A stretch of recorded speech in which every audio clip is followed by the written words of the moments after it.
Welcome to Perimenopause Hell. This video is about problems with HRT. There are two major problems that we see in our support group relating to HRT. The first is breakthrough bleeding, and the second is problems with progesterone causing depression. So we'll deal first with breakthrough bleeding and what that is. So it's unexpected bleeding when you're on HRT at any time when you're not expecting to be bleeding.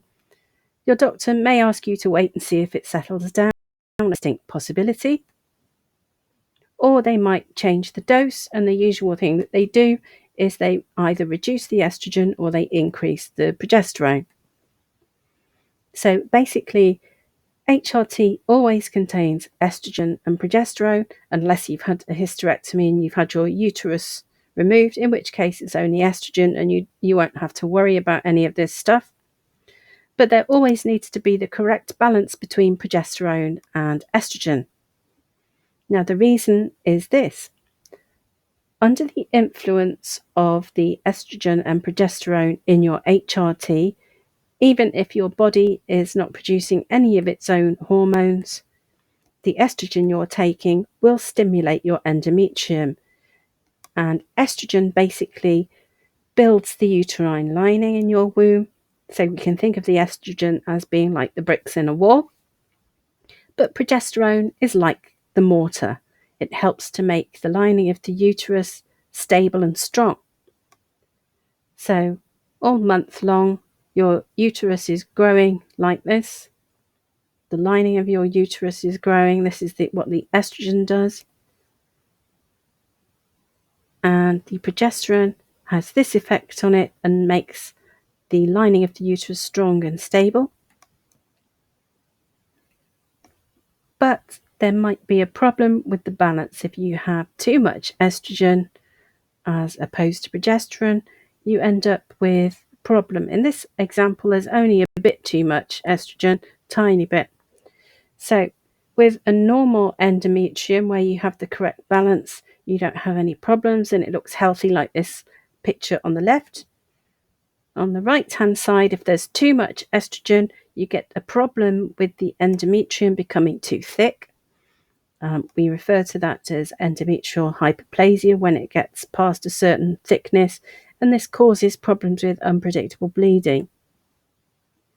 So you might experience a little bit of spotting if you've got slightly too much estrogen and not enough progesterone.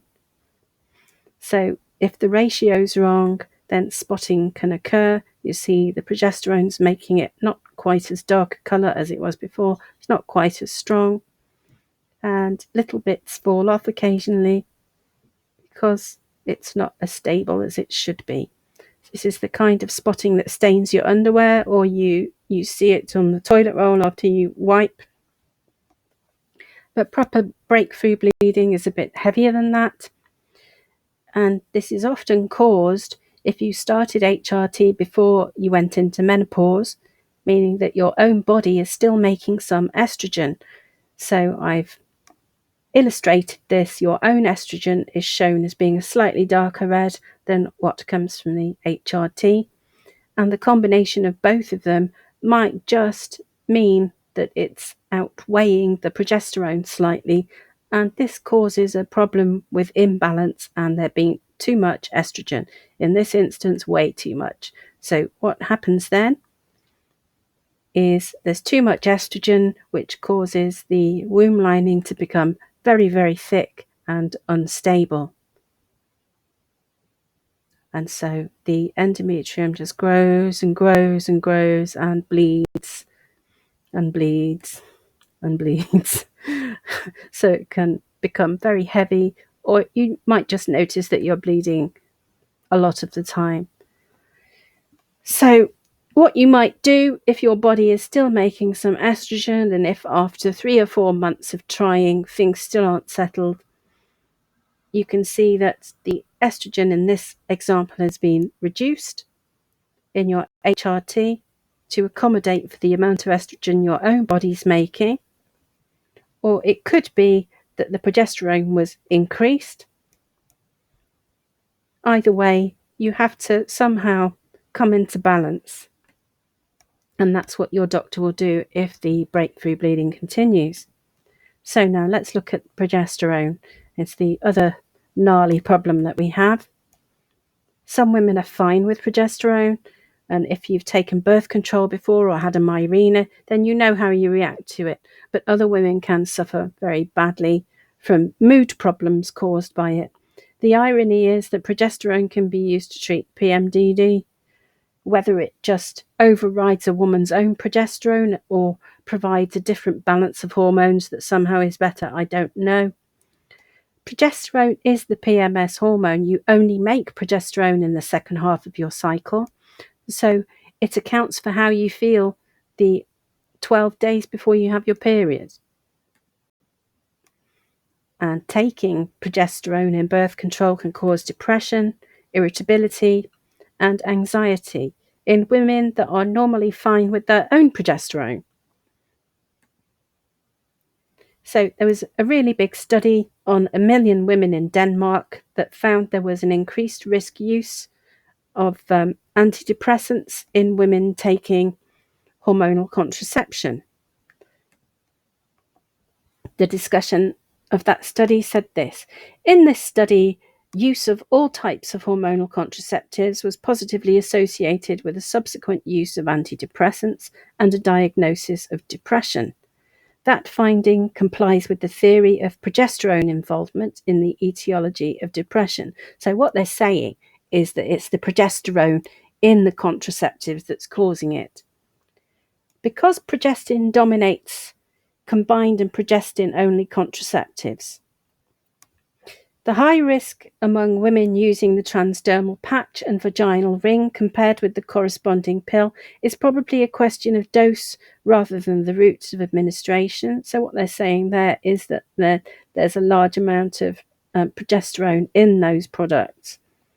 Progestin-only products, including the levonorgestrel intrauterine system, which you and I know is a Mirena, also implied an increased risk for the use of antidepressants and a diagnosis of depression, supporting the finding that although the levonorgestrel intrauterine system primarily works locally, it also delivers levonorgestrel to the systemic circulation.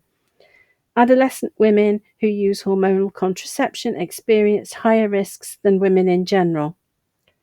So it's even worse for younger women than it is for us. But you're not imagining it. If any doctor tells you that this isn't the case, I'm afraid it's been proven pretty much that it is. There are lots of different types of progesterone, and it could be the case that you do better on one than another. Some doctors will insist that Mirena has fewer side effects, but from what we've seen, that doesn't really seem to be the case. They used to say that it was because the Mirena just released the progesterone into the uterus and not the bloodstream, but it gets into the bloodstream anyway, is what that study said. So bioidentical progesterone is said to be even better and have fewer side effects than other types of progesterone, and vaginal use of it is another option that allegedly makes it less depressing. So in America, the prescribed bioidentical micronized progesterone is called Prometrium, and in the UK it's called Progestin. You can get generic of Prometrium, by the way, which is probably cheaper. Here are the different classes of progestins. So there you have medroxyprogesterone acetate in the class called pregnanes. That's the one that's known as Provera or MPA. In the estranes is norethindrone, that's in a lot of progesterone-only pills.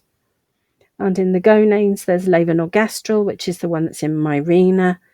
And there's one called drospirenone that is probably useful for ladies with polycystic ovarian syndrome because it's derivative from spironolactone.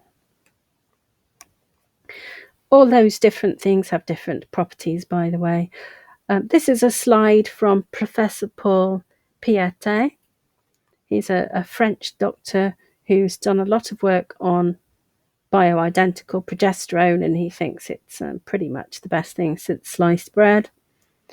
And he is giving you here a suggested dose for vaginal use of Prometrium, which could be useful to you if you end up in an argument with your doctor about using it vaginally. Some doctors don't seem keen, and not all doctors keep up with the research, which of course is very frustrating for us when with the patient, and they don't like to be told things by their patients, of course. But this is from the IMS, the International Menopause Society. There's another slide that goes on about the wonderful qualities of bioidentical progesterone, i.e. Prometrium or Utrogestin, from this professor. And you can stop the video and see all the things that it says about it lowering blood pressure and helping hot flashes and stimulating bone growth and all sorts of things. I don't buy it that it's so much less depressing than synthetic progesterones, really, but I haven't been able to try it. I've actually had an argument with my own gynecologist who won't prescribe it to me, which is very helpful. Anyhow, progesterone. So some women just cannot tolerate progesterone no matter what type is used, and I'm one of those women, so you'll always have my sympathy. In which case, other methods of reducing symptoms should be tried. If you've still got a uterus, then you cannot have HRT without progesterone. So I'm afraid, like me, you're stuck with other things. So that's you and me together. We can commiserate each other, huh? So that is the end of this presentation. If you found it useful, then please like and subscribe. The link to our groups is in the description box below. We have Facebook, we have MeWe, and we have Twitter now. Thank you for watching this, and